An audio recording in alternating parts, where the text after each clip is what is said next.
Ubusanzwe Rocky nta rindi kosa yigeze agwa muri rya YouTube. Gusa ibi bijya gutangira byatangiye kuri M23. Ngira ngo mwese murabizi ko ari intambara idasanzwe, aho benshi bavuga ukuntu gutandukanye, buri wese yivuga ute nuko ayibona, buri wese abivuga ko yishakiye. Iyi ntambara Rocky yikoze ibiganiro byinshi cyane, ndetse akavuga ibyo perezida batangaje, buri nkuru isohotse akayikora ikiganiro, mbese akagerageza gutangaza amakuru. Ahangaha muri ibi biganiro nibwo bwa mbere YouTube yabagize demonetization, bivuze yuko iyi yari warning ya mbere yuko bamubwira ko ibintu ari gukora bitemewe cyangwa se ari amakosa.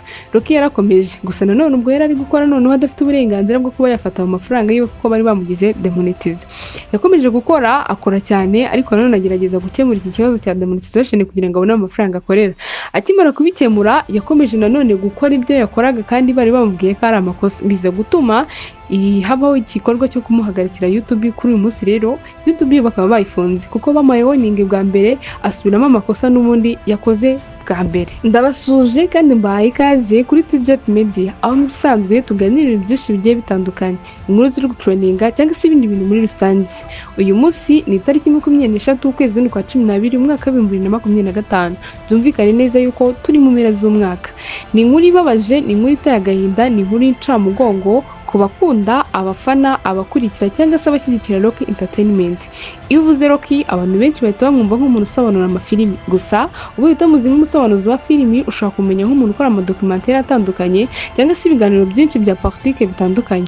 Rocky mu minsi ishize yahawe igihembo cyangwa se igikombe cy'umuntu wujuje miliyoni y'aba-YouTubers. Bivuze yuko ari umuntu ukora cyane, ukoresha imbaraga ze nyinshi cyane, ibikorwa bye bikagaragara, bikaguka, abantu bakamumenya kandi bakamukunda.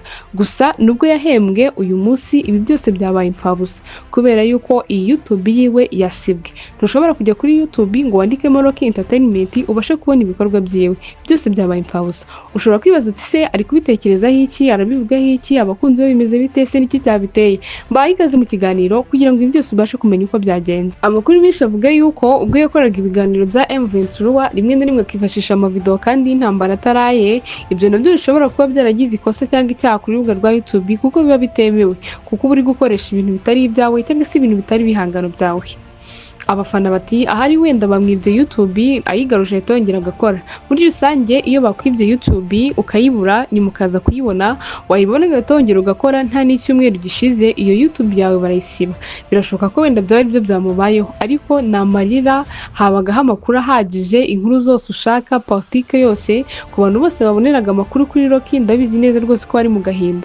Gusa nanone kubera urukundo tumukunda, icyo ari cyo cyose cyaba twamuflowinga, niyo ya creating ni n'ubundi tugomba kumuflowinga ko n'umuntu wacu.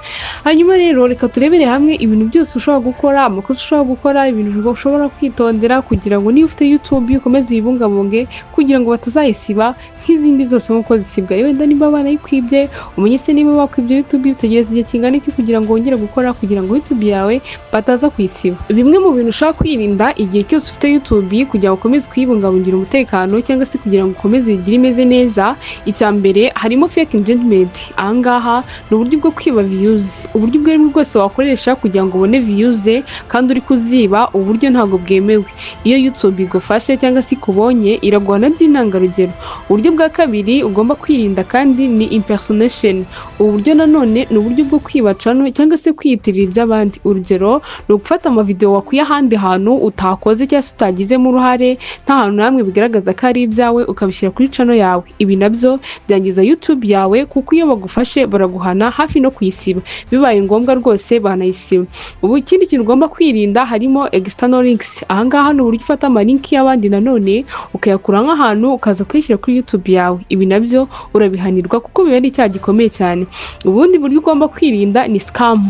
Scam ni uburyo ushobora kujya imbere ya kamera ukabeshya nk'abantu wenda uburyo bashaka kubona internet y'ubuntu cyangwa se uburyo bashaka kuvanga ibintu runaka kugira ngo bagire ibyo babona, ariko mu by'ukuri ari ukubeshya. Ibi nabyo YouTube igufasha cyangwa se ikubonye iraguhana cyane. Ikindi kintu ushaka kwitaho igihe cyose ufite YouTube kandi ukaba ukeneye ko imera neza, ushobora kwirinda harassment. Harassment nayo si nziza. Iyo babonye uyikoresha hari abantu uvuga nabi, utoteza cyangwa se ubwira nabi cyangwa se ucyurira cyangwa se usebya, ugafata wenda nk'umuntu runaka ukamushyira kuri channel yawe ukamusebya ukamuvuga nabi, ibyo bintu nabyo ntabwo byemewe. Gutongana, gusebanya, gucamo abantu amatiku cyangwa se kubagumura, kubabuza ikintu runaka nabyo ntabwo biba byemewe. Kugaragaza imikoreshereze y'imbunda ndetse rimwe na rimwe udafite uburenganzira nabwo ntabwo byemewe. Rero igihe cyose ugiye gukora YouTube urabanza ukita neza ku mategeko n'amabwiriza kugira ngo YouTube yawe bifite umutekano. Igihe cyose ukora ibiganiro bitajyanye cyangwa se ugashyiraho ibiganiro ntugene abantu bagomba kubireba cyangwa se ngo utange ikimenyetso kigaragaza ko nyine ibyo bintu bitibwe, igihe wenda bakubwira ko wabyibye, rwose YouTube yawe baraguhana bakaba bayisiba cyangwa se bakaba bayigirira nabi. Ni ingenzi cyane gukora ibintu byizewe, byiza, byigisha kandi byawe, kuko iyo ubikoze atari ibyawe bakabona ko wabyibye, YouTube yawe rwose bipfabusa.